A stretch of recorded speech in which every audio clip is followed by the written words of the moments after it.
Good evening, everyone. I hope you are here, and I was expecting few more. Maybe people are late, and yeah, everybody can see me. And am I audible to everyone? Am I audible? Right? Do I start? So today we are talking about right. So just hang on. Excuse me. Right. So let's start now. Good evening, everyone. And today I'm talking about online privacy and security. So, in a way, I'm talking about the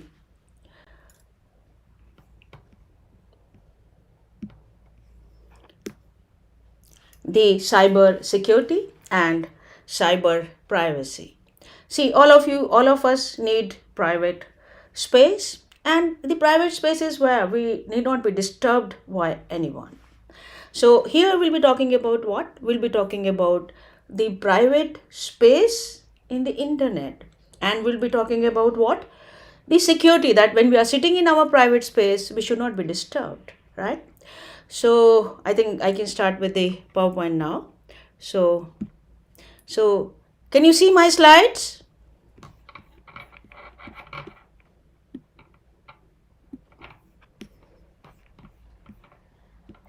I hope you can see the slides, the first slide, and I think I should go on. Please, I wait for your commands from your side directly. Is that my slides are visible? Yes, Niharika told me that. So this is what we're going to talk about here. The first thing which I want to tell you is right. So the point is, why do we need this cyber space and the security? And I understand all of you have grown with me and you have seen that internet has become indispensable to us. And what has happened is that during last 2 decades, the internet has become an important tool in the global communication and is being increasingly integrated into the lives of the people around the world. And it has, of course, brought the world closer. But most of the economic, social, and cultural, governmental activities, non governmental activities, all are being done on the internet. And in 2021, we had more than 3 billion users worldwide, and the business of huge amounts is being taking place daily on internet. So we reach to this place, but the security measure and the type of theft and cyber crimes are increasing is another checkpoint where we also need to develop. So so let's begin with this. That was the background. So I told you that here we'll be talking about the cyberspace, my private space on the internet, and the security, how we can keep ourselves secure there. So let us go to the slides again. So the next slide. So here I have just summarized what all we'll be learning here in this today's talk is that first we'll understand what is online privacy and why is it important to keep our online space secure. And then we'll understand what is personal data and why this data is being breached by the hackers and what they do with this data, how this data is useful to them, or how they can thieve us with using this data for maybe several crimes, or this leads to a lot of emotional and financial losses to us. Then also, we recognize after the talk another section. In the section 2, we will know how to recognize that we are a victim of this cyber attack and data theft, and what are the quick fixes which would minimize the losses, and we'll learn how to remove the malware through which these intrusions in our private space and the attacks have happened. And finally we'll prepare ourselves to divert these future attacks. And then in the section 3, that is the last section, we will also know how can you prevent online tracking, because we are being always tracked and stalked online. And how do we secure your voice assistant? All of you have a Alexa at home. Everything in your house is connected through Alexa. So you should know how to properly use it, and that you are not again falling a victim, that your privacy for everything is being shared on the internet globally, wherever, maybe in South Africa. Just now I received a call from Brazil. I didn't know anyone. So the world is connected. You may be attacked from anywhere, and you have to prepare yourself for this one, right? So let's begin with it. That was the background, that what we'll be studying today. So let me begin with the first section of this. And the first section is what is online privacy and why a hacker wants to steal our personal data. So in here, this is again with this picture, I'm just trying to define what is online privacy. So you are in the crowd, and when I was preparing the lecture, I found few more interesting photographs. Online privacy, first let's know what is online privacy. The state of being alone, not being watched or interrupted by other people when you are online, or maybe you are not stalked, and when you are online or connected to the computers, to the others. So you want to be alone, but you're not being watched. This is what online privacy is. And security is when we protect our privacy and we keep ourselves safe from thieves and hackers. So this is one picture where I try to show you that we are surrounded by a lot of people on internet, lots of connections, but we should know the boundary, and we should create a strict boundary around us, so that in the private space of ours on internet nobody can enter and our privacy is not at all disturbed, right? Okay, right. So students are joining, and I feel happy that I could connect. This was vacation time, and this was an important talk, and I was just missing. So that is why I organized these, so that you don't suffer and you don't miss when you are being digitally empowered. So if you don't have a proper lecture on this, so you certainly would have missed some part of it. So this is online privacy, and I just have one thing to share here is,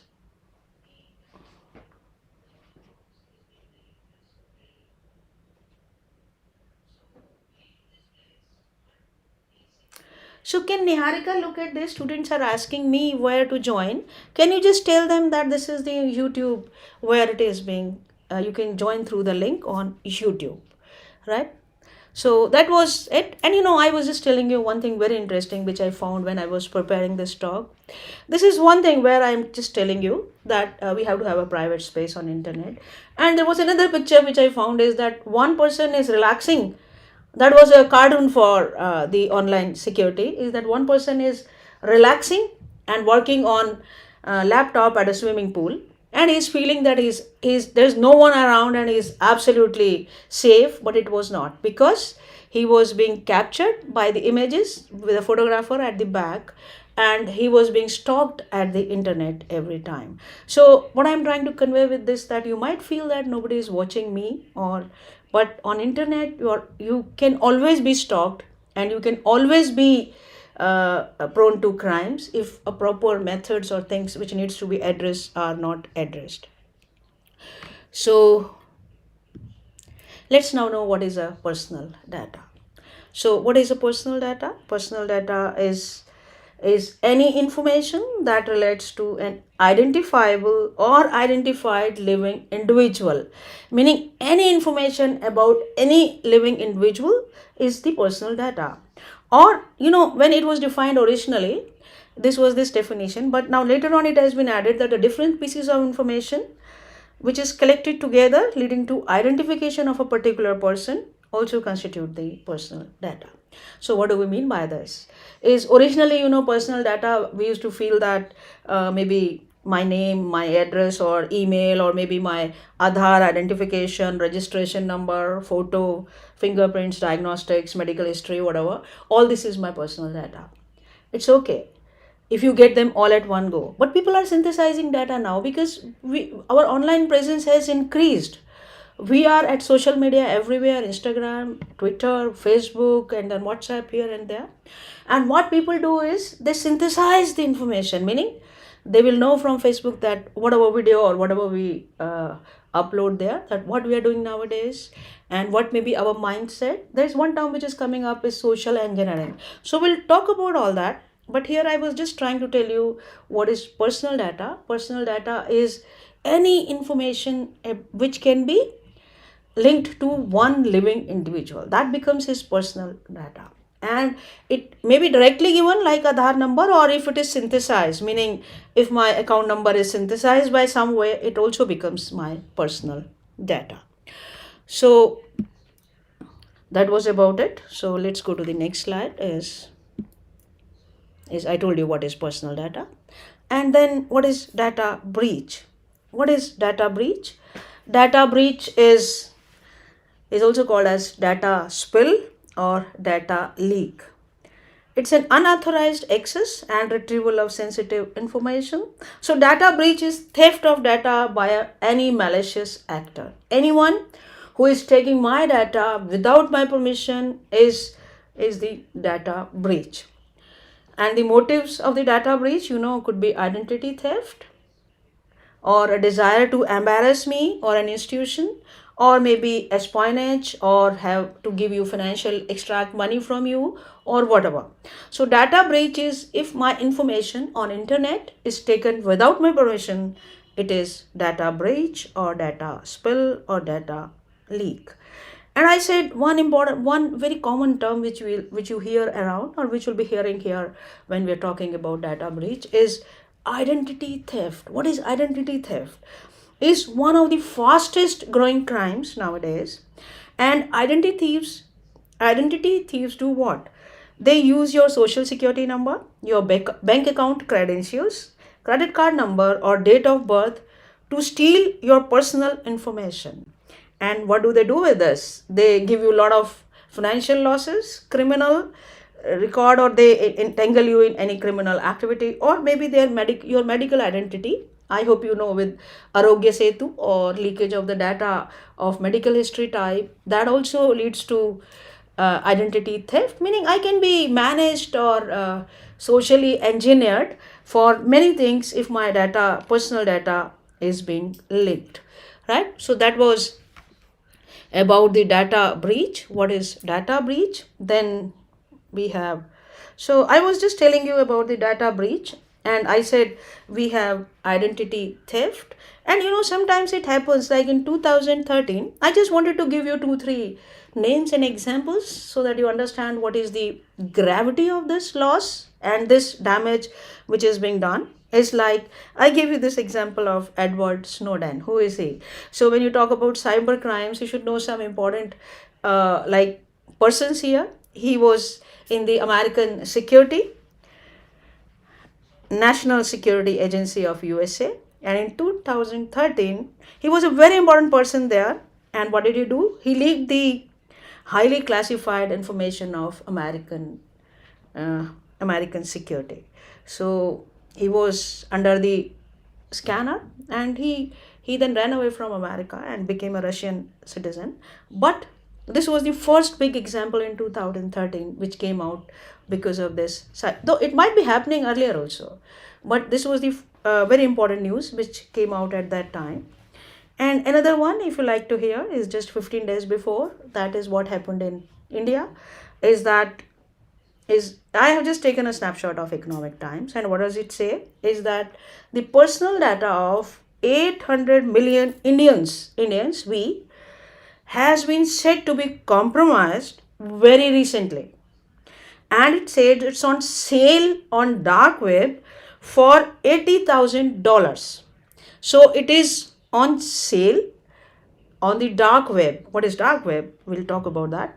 But it's on sale, meaning somebody has stolen our data of our country of 800 million people, and then he is selling this for $80,000 on dark web. This news may not be correct, but some American authority has claimed that this has happened. This is the gravity of the situation, that we get a lot of data breaches and cyber thefts. So what is it is dark web, because this term will keep coming at several places. So dark web is a private computer network that can communicate and conduct business anonymously without divulging information such as user or locations. What does that mean? So when we log in internet, our location and our identity, the internet knows, right? But there's another web existing where you can securely log in, where nobody will know your identity, and also from which place in the world, and other your personal details. So there is another web going on around, which is dark web, and where lots of illegal things happen, because we cannot track those people. Everything is anonymous there. So on dark web, the data of 800 million Indians is on sale for $80,000. This is a news. So let's go further. So I hope I showed you this slide. This slide. Yeah, I showed you this slide, and if not, maybe this is what I told you just now. Then we go further. Another example of cyber attack. The next example of cyber attack is this. What is this? This is HBO movies. See, we'll be talking about cyber attacks in detail in the next class or next broadcast. But here I'm just showing you the gravity. Is the cyber attack is much higher in the magnitude. And what happens here is that you are attacked. You are attacked, meaning suddenly you will realize that you are under somebody else's control. And what is the it refers to the set of actions performed by the threat actors who try to gain unauthorized access and steal the data and cause damage to your computer. So this picture, this shows you what? This is the HBO channel which you used to observe earlier.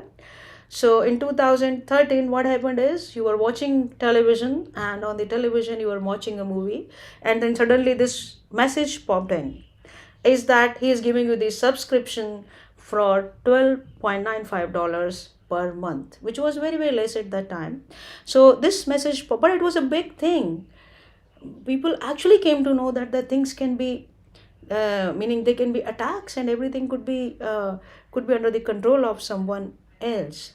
So this was one example of cyber attacks, and I'll be talking in the next online class on YouTube is the 10 different massive cyber attacks which have happened in India and globally, and they are basically at the corporate level. But here in today's talk, we'll be mainly focusing on the individual level. Like, first I need to learn how do I protect myself. So we'll be talking about cyber attacks at individual level, and I told you what is an identity theft. So what is so we'll be talking about at the individual level, and I told you what is an identity theft, and I told you that once my identity is leaked or spilled on internet, I can be manipulated for financial, criminal, or medical, or any type of losses. And what do they do with this identity theft? They might defame me. It might lead to cyber defamation. They will spread rumors and news wherever, whatever they want to. They will send emails, defamatory emails, or whatever. And there's another term which is very common here is doxing. What is doxing? Doxing is the act of publicly providing. See, I've been looking at your messages. You can ask me questions wherever you want me to stop or repeat or whatever. This is for your class, digital empowerment. And I spread this link to the other sections also. If the students are from the other sections, you are most welcome, and you can also ask questions wherever you feel like. Right? So, cyber defamation, now you know. Now, what is doxing? Doxing is that my secret information is made available to the public on internet. Meaning, first my information is like the one I gave you the example of the dark web, where the personal information of say 800, the large number of individuals was taken and then it was sold or maybe freely available to anyone on the internet. There is another term which you'll hear very often when you talk about cyber security or cyber privacy, is that social engineering. Is that understanding you on the through different social media platforms and through cyber understanding your privacy, your habits, and they psychologically manipulate you and divulge your confidential information, and then again you become a victim to a cyber crime. And it could lead to cyber stalking. I hope all of you know that they're tracking you and they manipulate you, and it could lead to anything, maybe distributing pornography or maybe trafficking, extorting money, or anything. And you might also see that in your chat room you've been chatting to someone, but then suddenly you see that somebody is meaning unauthorizedly present in your chat room, or you see that your emails, you did not send those emails and those emails are being sent from your email ID. So cyber crimes will be talking at the individual levels, and we'll be using these main terms which I told you here. And so they not only hack your emails, they also hack your social media accounts. So the next thing which I want to talk here is is that online privacy is our fundamental right. Online privacy is our fundamental right and should not be ignored.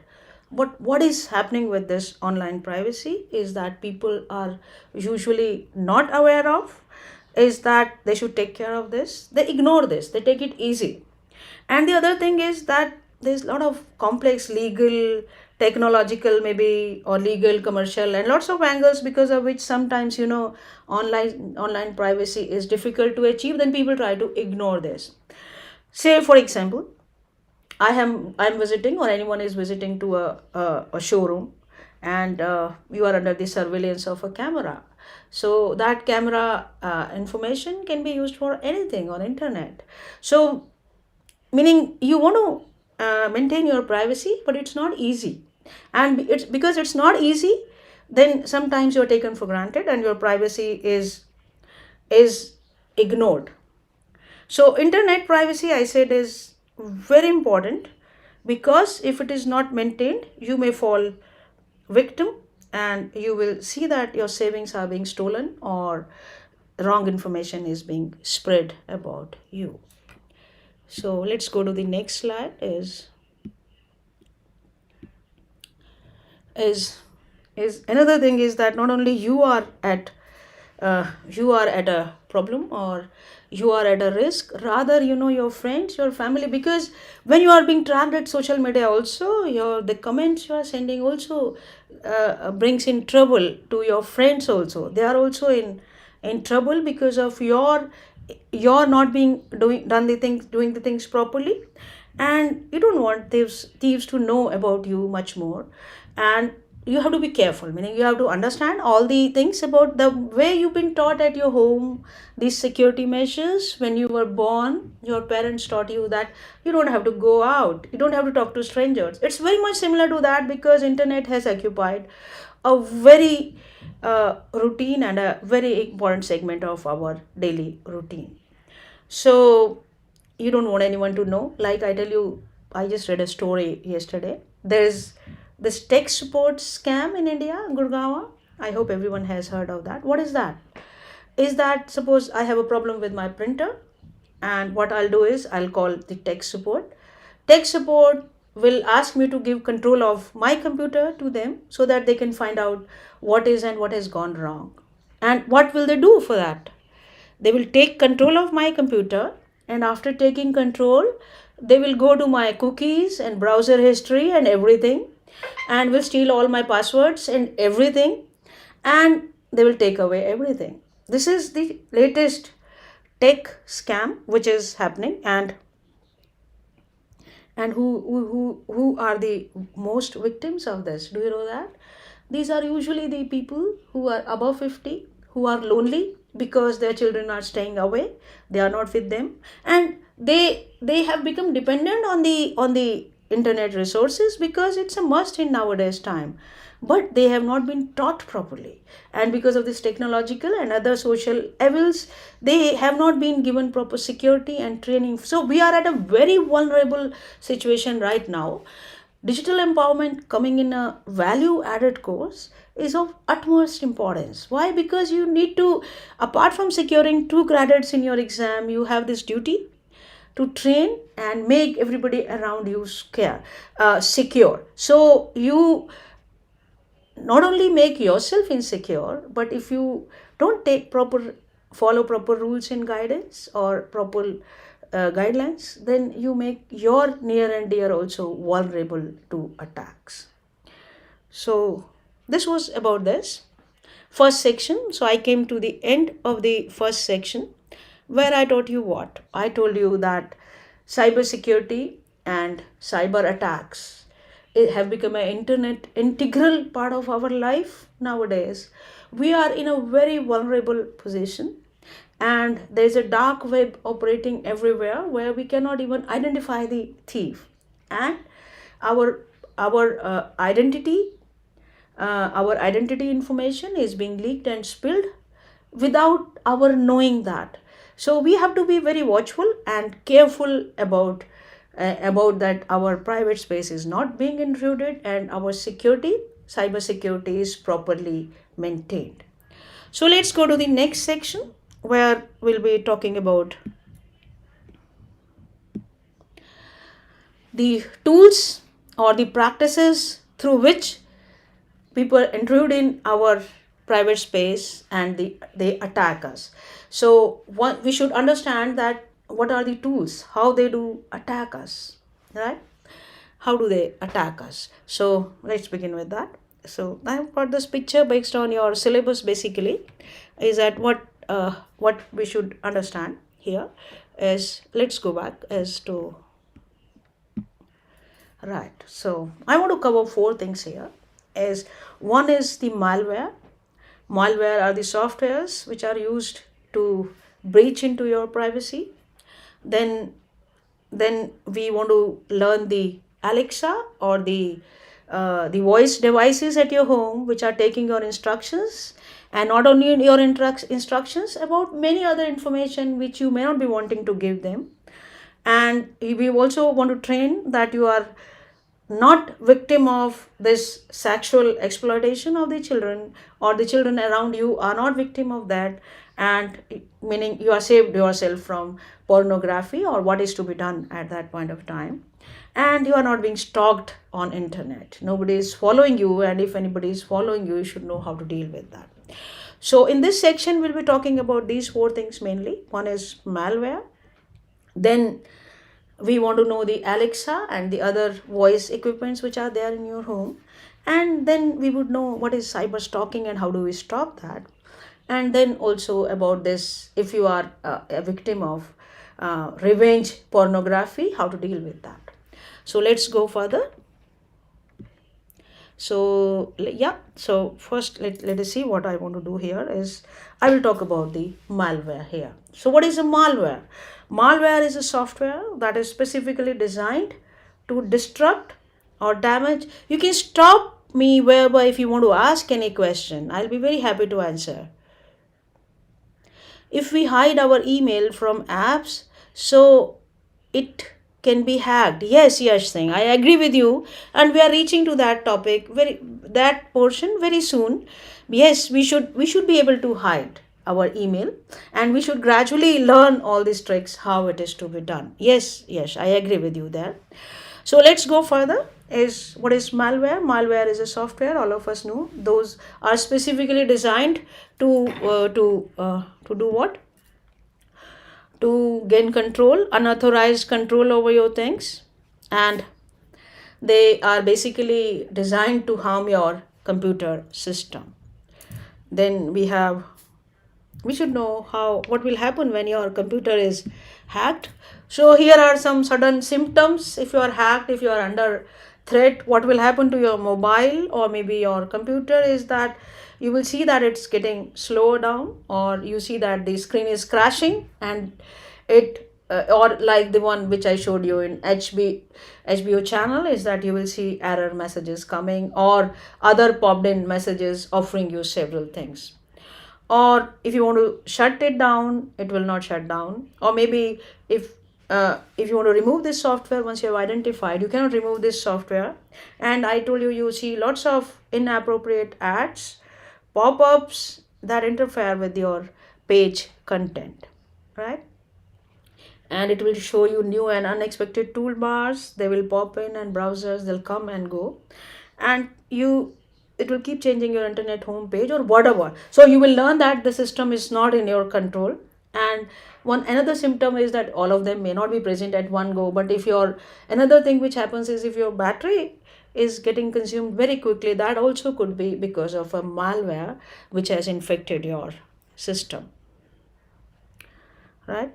So yeah, I'm here, right? So let's see.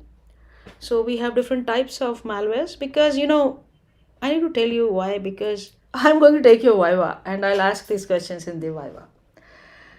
I will ask all these things. What are different types of malwares? You should know what are the different types of malwares. Or what do you mean by a Trojan? What is a ransomware? So what are different types of malware softwares which are quite common in the internet? What are those? Is that the computer virus? What is a virus? We talked about this earlier in the class also. So computer virus are the programs that can replicate their structures or effects by infecting other files or the structure of our computer. So they replicate like the human viruses, or maybe the one which we study in biology. They replicate themselves like that, and they infect the other files whichever is available to them on the computer, right? Another term which you'll hear is computer worms. So what are computer worms? Computer worms are the program that can replicate themselves throughout a computer network. So here the whole network is being captured. Then we have ransomware. What is a ransomware? Is that restricts the access of computer, so that it restricts the access to the computer system that it infects, and it demands ransom in order for restriction to be removed, like any sort of blackmailing. So ransomware is that. Then we have spyware, is that somebody is tracking you without your permission, all your activities, and report that information to others without your consent. That is spyware. We have lots of spyware around in the market, but a very common one is that your keyboard suddenly stops working, and when this happens is that your system is under a spyware and all your information is in somebody else's control. Then we have Trojan horse. What is Trojan horse, or it is also called as Trojan? What is that? It it pretends to be harmless, but it is harmful. And the different thing here is that they come to your system with your consent. So they pretend to be not harmful, but they come to your system with your consent, meaning they are being downloaded with your click, with your permission, but they are harmful, right? So then there are few more types of malware. I told you 5 types. What are these 5 types? Is computer viruses, computer worms, and you should be able to distinguish in these two. Then ransomware, spyware, and Trojan horse. Then let's come to the next one, that is botnet. I told you this already. What is a botnet?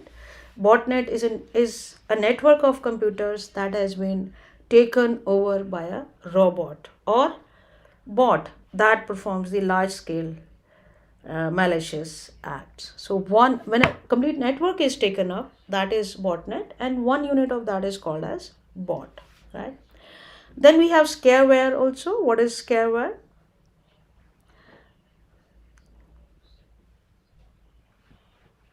Scareware is sold by unethical or marketing practices. So they sell you, and they use several social engineering approaches to sell you, meaning they first understand your psychology, that how you can be manipulated through different social media platforms, and then they sell you this, right?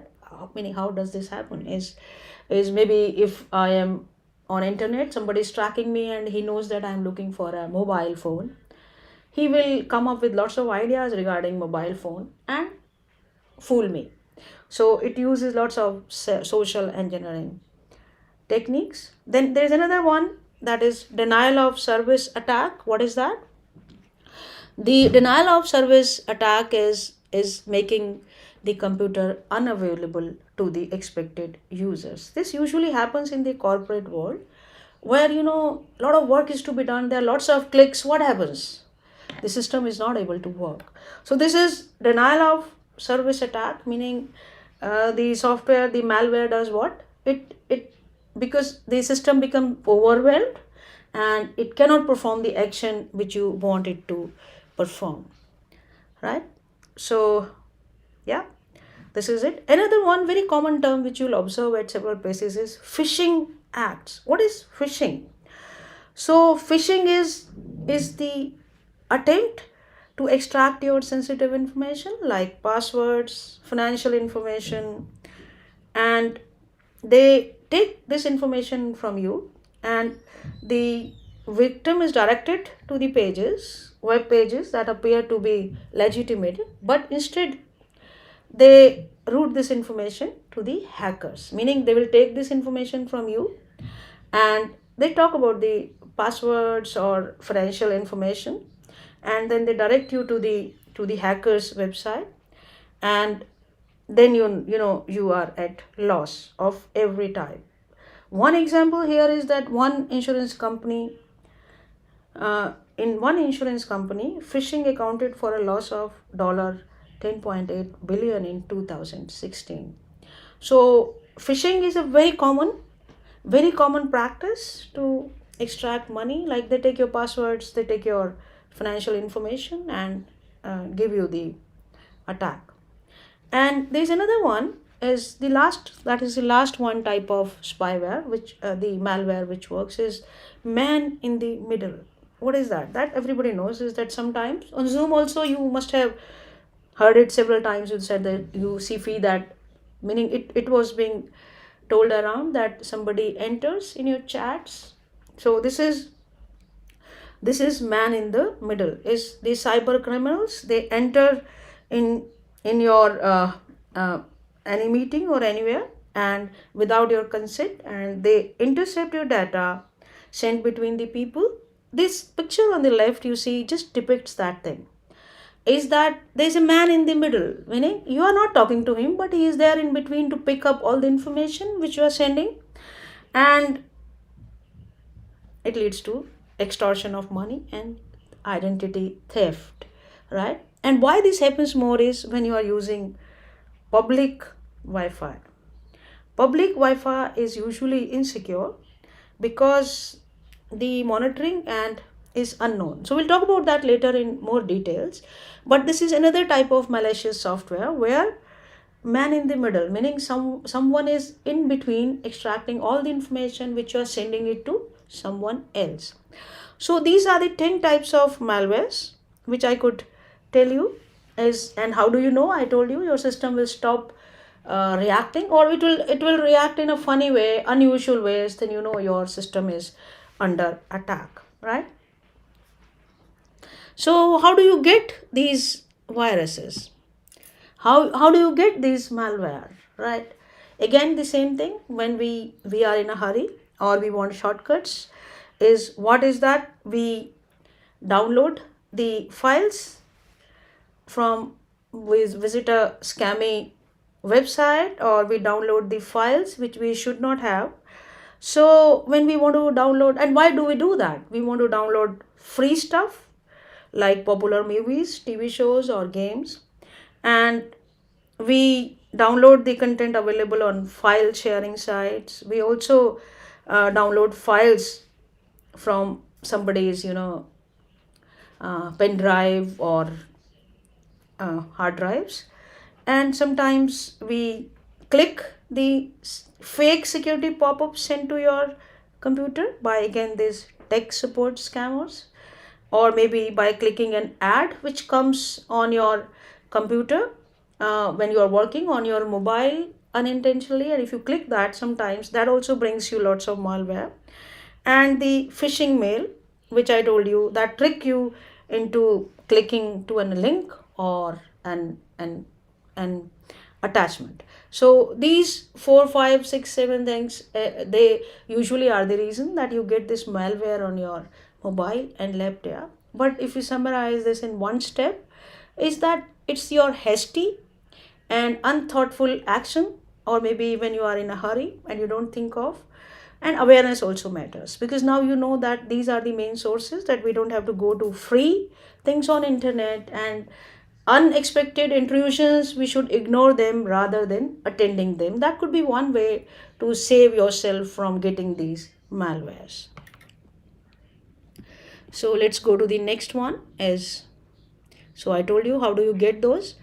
Then other ways how your this thing is compromised, right? Other ways apart from these malwares, if you use weak passwords and if you reuse your passwords, it is very likely that your security will be compromised. And very often, I have observed this, many people are in the habit of using the same password for everything. So these weak or these practices, it becomes very easy to crack the password. Then the other thing is oversharing. If you overshare your information on internet, what will happen is is that the social engineering people can collect all the information and make up their mind to how to intrude or how to cheat you.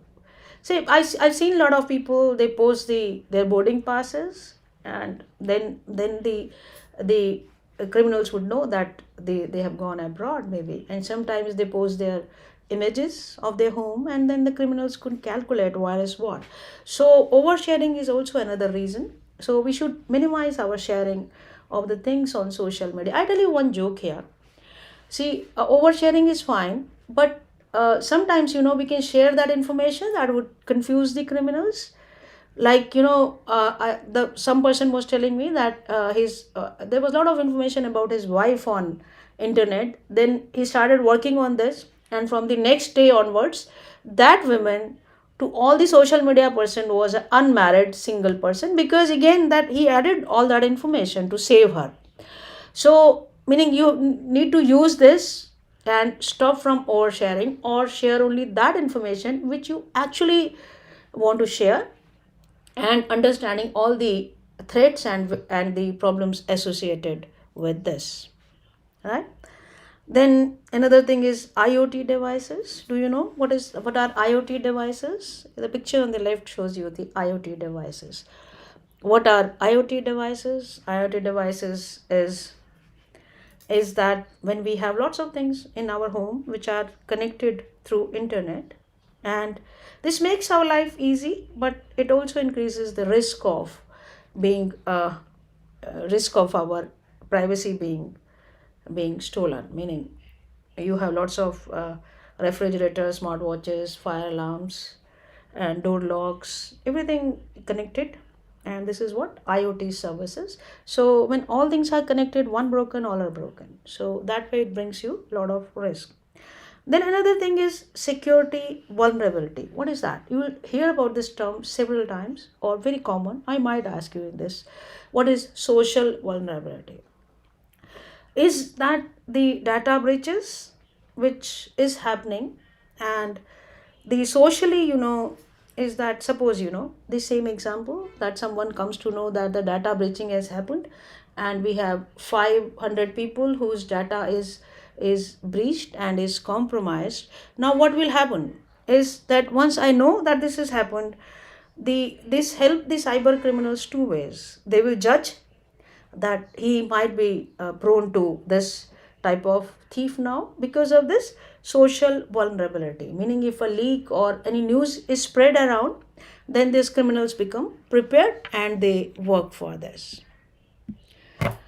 So how to remove these malwares if they get into your system is that you have to go to factory setting most probably, otherwise you can stop using shopping and banking and do other things, and you must have a good antivirus and security defender software, and you must be able to recover your operating system.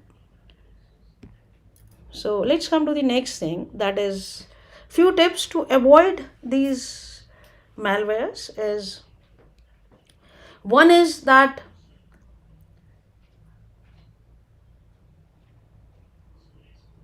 avoid these free downloads, right? Avoid these free downloads and install proper updated security software and use a firewall in your system.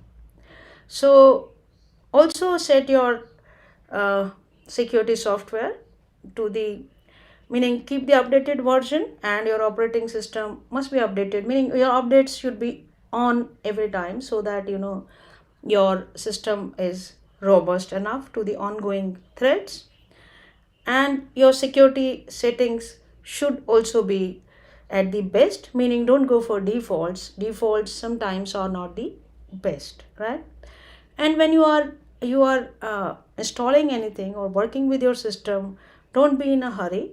If you are installing a new software, read instructions of that, each and every instruction.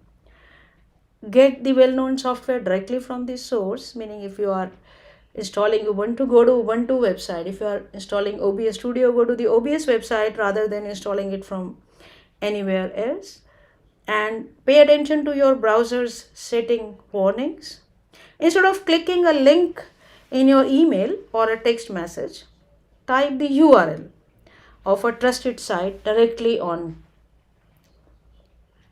into your browser. Browser has lots of safety features, additional safety features, and don't pick up any pop-ups. We talked about that, and you scan your any USB which is coming to you before you use it, right? Now how do you recover your hacked email or social media account? How do you know that your email has been hacked or your social media account is under somebody else's control, right? One signal is that you get notifications that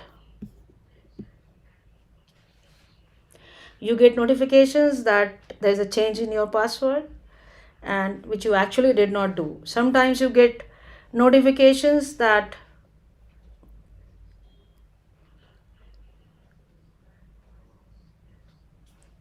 your software is not working. So if they scan, right, so let's take it again. So what I was telling you is that how do you know that your system is hacked, your mobile is hacked?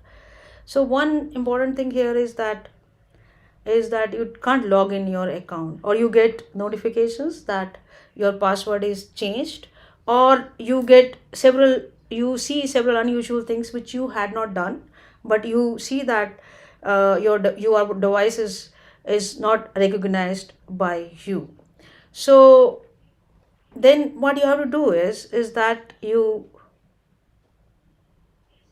right you take control of your account. And so let's do it with the help of this slide. Is your account is hacked, and what you have to do now is first you change your password and then create a strong password. Sign out of all the devices because your devices are connected. That way anyone who has logged into your account on another device will be kicked out, right? Because once you are signed out from all the devices, so that device also is logged out. The one who is knowing your password may not be able to work. Then also, you should believe in two-factor authentication. We'll talk about that more, because if one password is taken off, then your mobile also, again, one-time password is going to come in that. And you could also think about inserting a pin for that one. And so these are the few things which you can do to recover from the hacked email or social media account.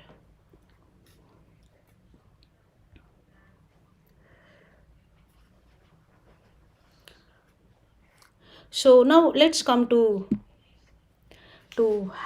stalking or maybe tracking. Why do websites track you? What is tracking basically, or what's a web tracker?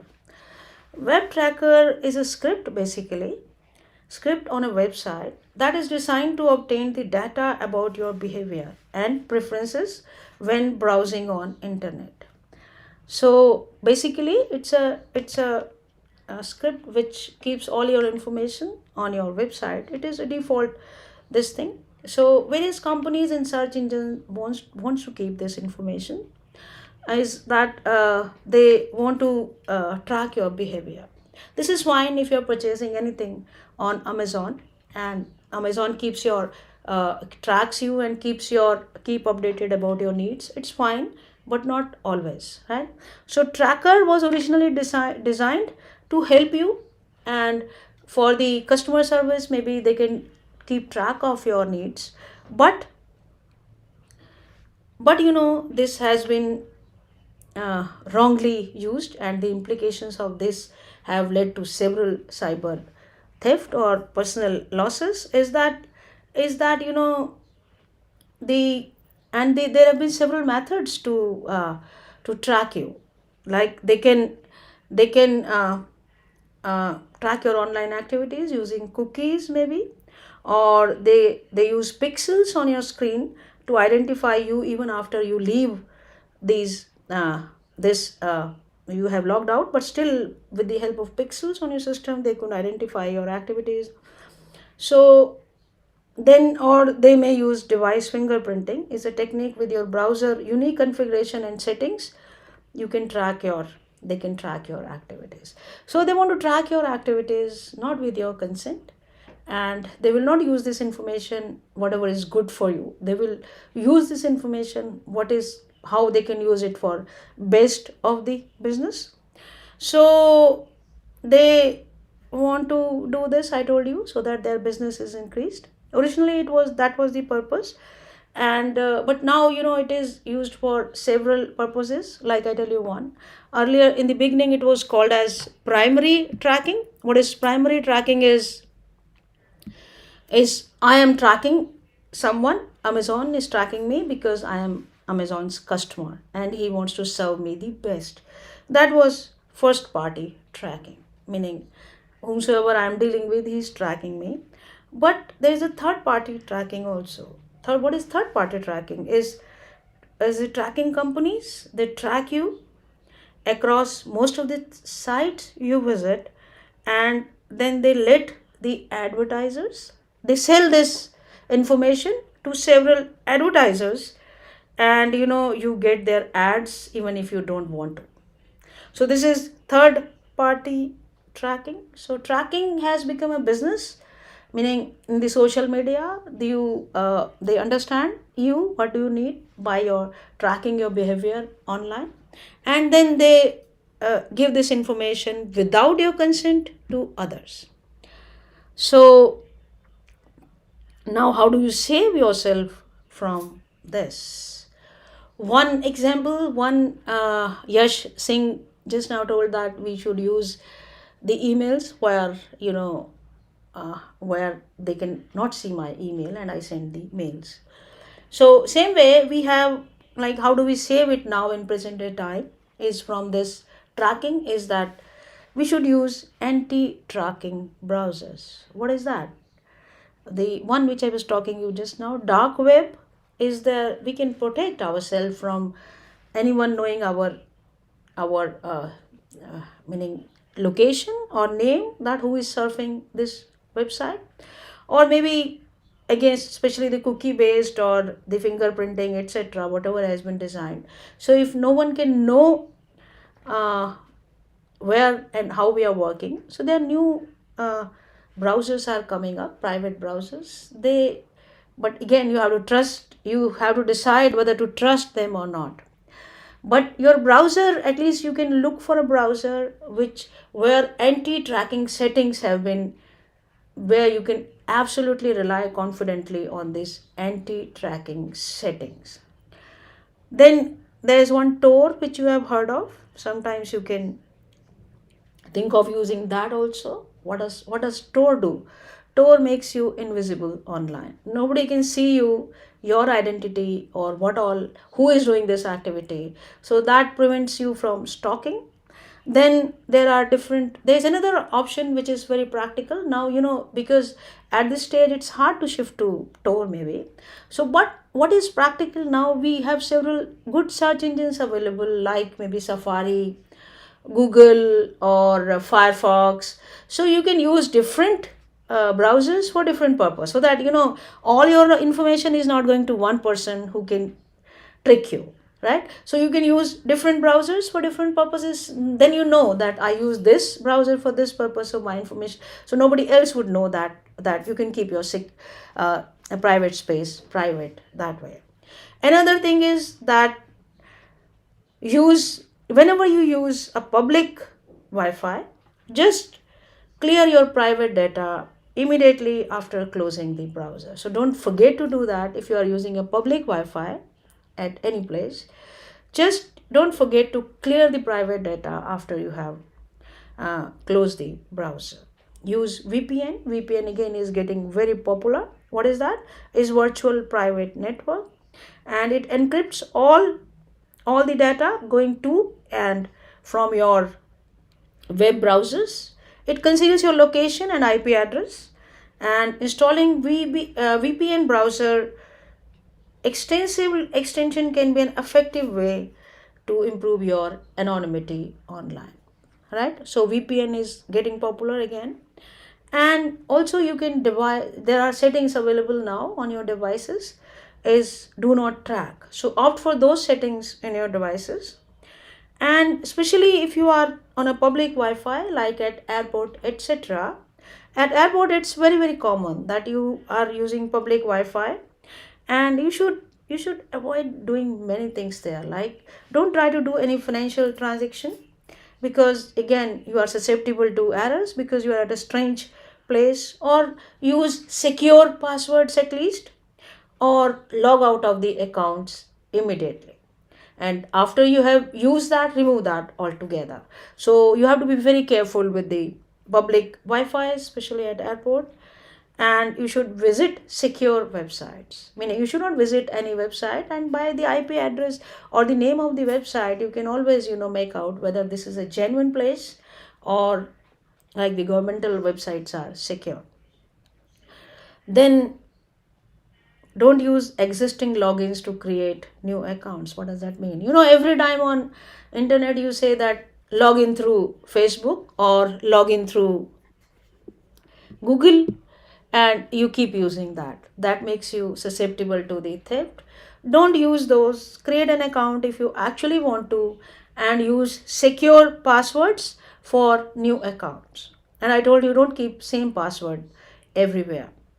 So I told you this already. Create profiles at different browsers, so that enhances your security.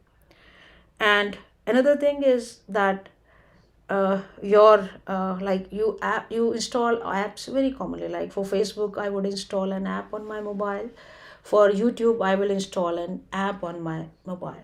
So with that, we become very susceptible. Like from my iPhone and my phone, anyone can do anything. So rather than making this habit of installing apps on the mobile, if we switch to the web browser, meaning we will log in the web browser and do that, we are far far more secure. So switching from the from mobile app to web browser is also a very healthy habit, which will prevent you from several crimes, right? And also I told you delete the apps which you don't need, right? So this is it, how to be safe online. Then what is cyber stalking? Cyber stalking, I told you that you've been tracked and then you being manipulated for a lot of different types of harassment, and it could be false accusation, defamation, teasing, pornography, or anything could be the result of this cyber stalking. So until now, I was talking about what? I talked about several malware which are being used. And then we also talked about various practices with which we can save ourselves. We talked about the tracking websites, and I also told you several ways through which we can save ourselves. We can save ourselves from several frauds. We can save ourselves from several frauds.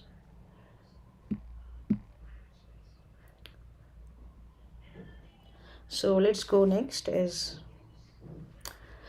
dealing with your voice assistant, that is Alexa or Google Assistant or Siri and others. Right, just give me 1 minute.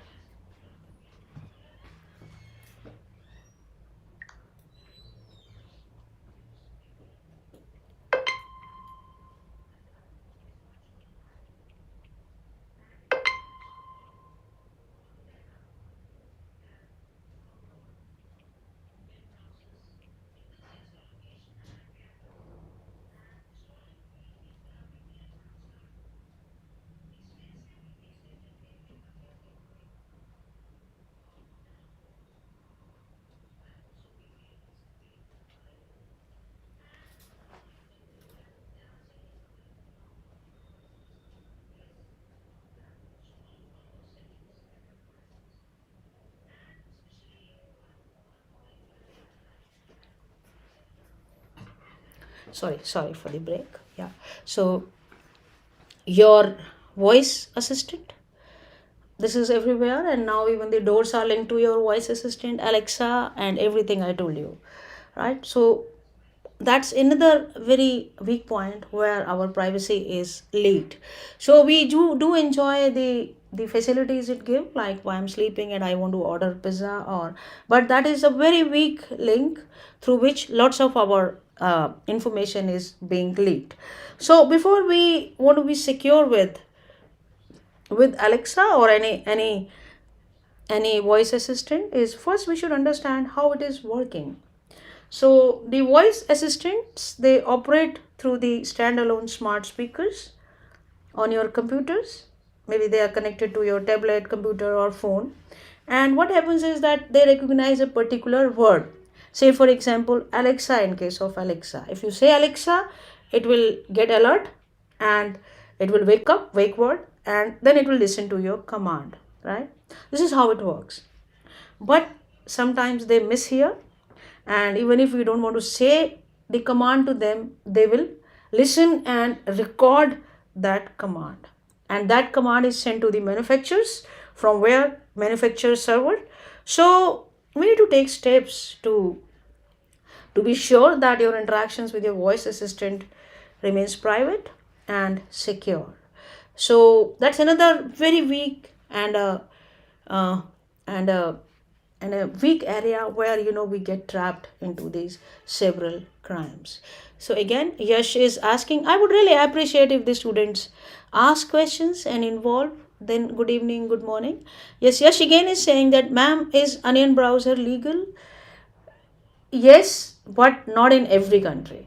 I think there are one or two countries where it is not legal, but you can always use it, right? It identifies, but it till now it was more used in for criminal purposes, for cyber crimes, but because of its uses, it's again is being popularized. So because of the situation, you understand, right? So that was about Alexa, and we have to be very very careful while using Alexa, I said. And where meaning what all we can do to take care of these things, right? One is that we should know when it is listening.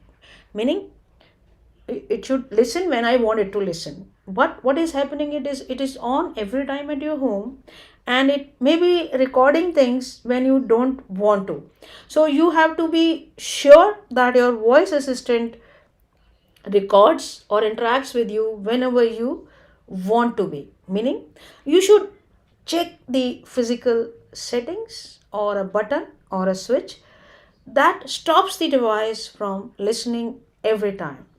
So you may have a sound alert, or you may have to activate light, so that you know that your voice assistant is listening to you now.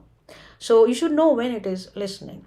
Then you should, before using it, you should check the privacy policy of the company. Is that they meaning they do not say this, that the all the recordings, and they have the permission to listen to all the recordings and audio recordings. So they, meaning you should know this thoroughly and carefully, that the voice assistants is are not. My Alexa got on in between, it started talking from the other room because I said Alexa, it's very alert.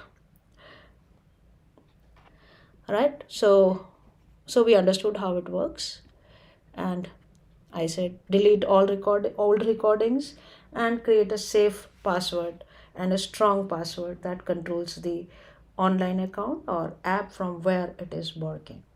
So you should take control of your Alexa, meaning the weak area here is sometimes we ourselves sign and we don't read the privacy policies correctly, and we ourselves give the permission to the manufacturer to know our recordings, to keep all our recordings, listen to them, and do whatever they want to.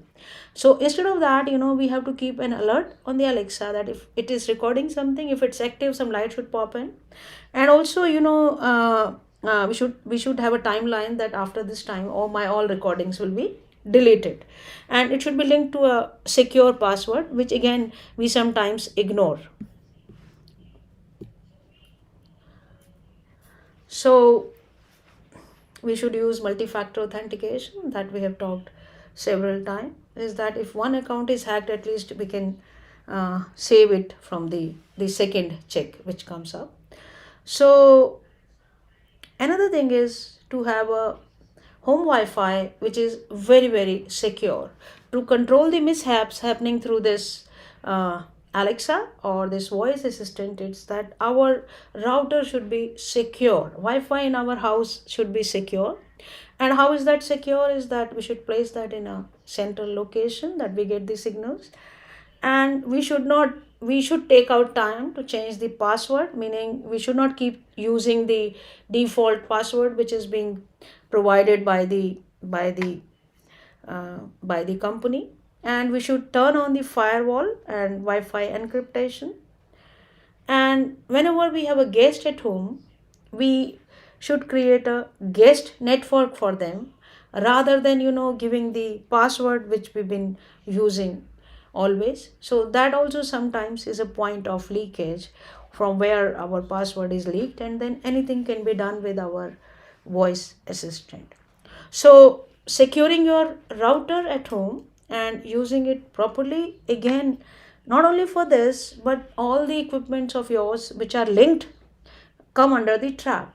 So you have to be very, very cautious about your router which you are using. So that was the third thing about the voice assistants or internet IoT devices, which I told you. They need to be handled properly. And you have to be, because we have to learn this in any case, right? We have to learn this in any case, right? So let's come to the last portion of today's talk is what to do if you are a target of revenge pornography, right? I hope all of you know. If you watch English movies, even in India, it is very, very common. But if you watch English movies, you will see that it is very, very common there. And what is happening is that your intimate images, they are being made public without you being okay. Sometimes nude pictures are taken and they are shared on internet without your consent. And this, sometimes people do it with a purpose, and they want to take revenge, they want to harass you. And this type of things is now again an important cyber crime. In fact, if you watch Hallmark movies or some of the English movies, you will say every second movie is talking about this, is that they take the pictures and then they blackmail you that your this picture is on internet and you give us this amount, and then only we'll be able to do this. In India, it is, of course, must be existing. In fact, one NGO said that 27% of internet users aged between 13 to 45 in India have been subjected to such instances of revenge porn. So it is getting common, and we must know that we should save ourselves from this type of crime. So one simple solution to this is report to police. Report to police. This is one thing. And the other thing is that you should write to Facebook or whatever where this image has come to remove that image from that. So you can take action and get your image taken down from the website wherever it has come already. So reporting to police will not save you the damage which has been done to you. So it will, meaning you have to make sure that it is removed from the pages where it had occurred. And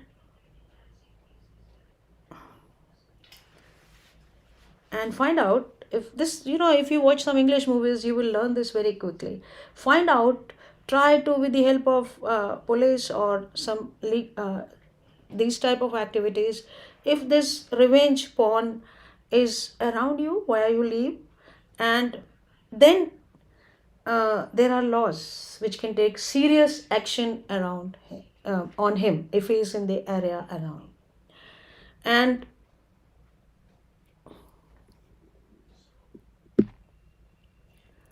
right, so where are we? We almost reached to the last slide now. This is we have talked about. I am here. So consider talking to an attorney, hire a lawyer, and he will get you the all the claims and the losses, and he will get you those images to be removed earliest possible, right? So this was about it. So let me reach to, so I'm coming to the close up now.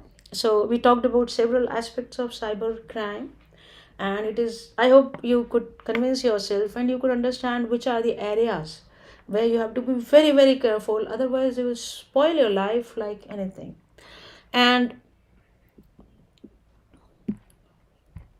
so I told you about this also.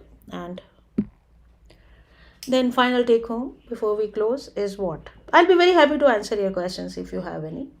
And please write them so that Niharika can pick those questions and we can, discuss about them. I tell you one more thing here is that these younger generations, the younger generation or this Gen Z to whom we are talking in the classes, is they sometimes feel shy in sharing the information, and sometimes they feel that they know more than anyone else.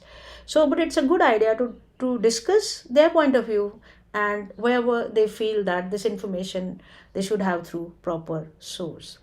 So final take home is that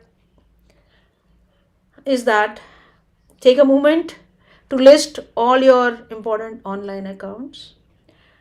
They may include online banking, they may include email addresses, your your favorite social media platforms, Facebook, LinkedIn, Instagram, Twitter. Write down all of them, and now try to type the information.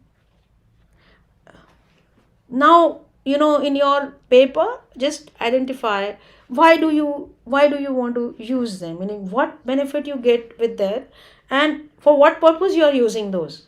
Suppose if it is entertainment or sharing with your friends or whatever, right?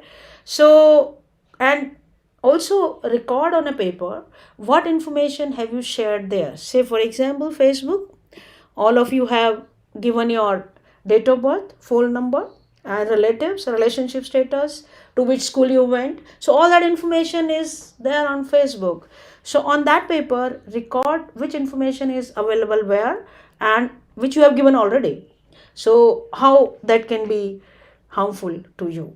Then evaluate the trade-off, meaning do you actually need this Facebook account now? Because once you have understood, when we started this Facebook account in 2010, there was not so much of crime, but now you are vulnerable to crime. So give a thought about it to evaluate the trade-off, meaning the amount of advantage you're getting with that and the risk you are getting. Is it worth keeping that account or not, right? And always remember that, and you can revoke this their rights anytime, meaning you can just drop that account or open a fresh one if you feel that you are at risk, and this should be in your control. And plan to distribute all your work at different platforms, meaning some you can do at Firefox, some you can do at Safari, some you can do at Google. So not only Google, because now what I see is that Google is providing everything. So when you distribute your work, you are at a better position, right? Then another thing is that there are several new options. Like one problem which I feel nowadays is this one-time password. My phone number is public at every website, like from Facebook to, if you enter my phone number. And I was just wondering how to help with this one. I don't want anyone to know my phone number now, but I can't do it because one phone number is there for one time password and for everything, and I'm very much liable to crimes. So I was just exploring what can be done for that. There's another option coming up which is called as virtual mobile number. What is that? That mobile number, you can be made Wi-Fi calls, you will be given, you can receive your one time password, but that does not tell you where you are located, you are coming from which country, and what is your identity. So virtual, again, that I was just thinking about the several ways with which we can save ourselves from these crimes in today's world. And also look for different new search engines which are coming. So like Tor, earlier it was used for criminal activities, but I understand the demand of the day gradually is going to make it reach to everyone. So with this one, I come to the end of today's talk, which I enjoyed because even I found it interesting. In present day times, it was very, very, it becomes very difficult to survive when we have this type of thing happening. I hope everybody, all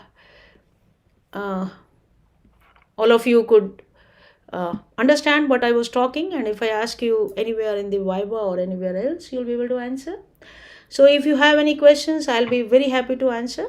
Otherwise, I have told you whatever I wanted to tell. And if you look at the syllabus, I have covered several aspects of the syllabus which were given in your curricula, NEP VAC course, Digital Empowerment.